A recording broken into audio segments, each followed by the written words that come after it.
बहुत मज़ेदार पति पत्नी चुटकुला होली नाच गीत लेके आई हूँ। आप लोग सुनिएगा ज़रूर। आप लोग के अच्छा लगे तो वीडियो के लाइक, चैनल के सब्सक्राइब ज़रूर कीजिएगा।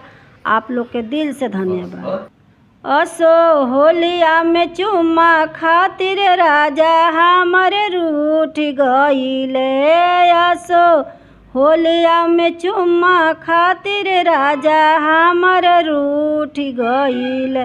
हम तो सेजिया डसवनी बहरी सूती गईले। हम तो सेजिया डसवनी बहरी सूती गईले। असो होलिया में चुम्मा खातिर राजा हमरे रूठ गईले। असो होलिया में चुम्मा खातिर राजा हमरे रूठ गईले। केतनो मनाई हमर माने नाही बतिया। केतनो मनाई हमर माने नाही बतिया। रोई रोई कहेले संगतियन से बतिया।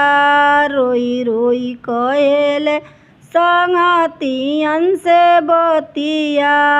हम तो खानवा बनौनी नाही खाके गईले।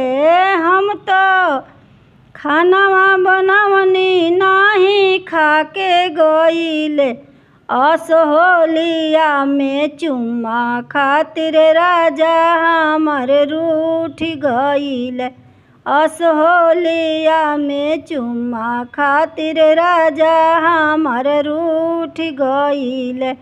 हम तो सेजिया डसवनी बहरे सूती गईले। हम तो सेजिया डसवनी बहरी सूती गईले।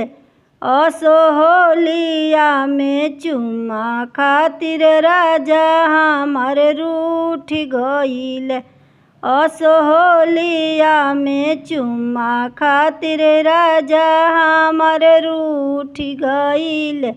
असो होलिया में चुम्मा खातिर राजा हमरे रूठ गईले। हम तो सेजिया डसवनी बहरी सूती गईले। हम तो सेजिया डसवनी बहरी सूती गईले। असो होलिया में चुम्मा खातिर राजा हमरे रूठ गईले। असो होलिया में चुम्मा खातिर राजा हमरे रूठ गईले।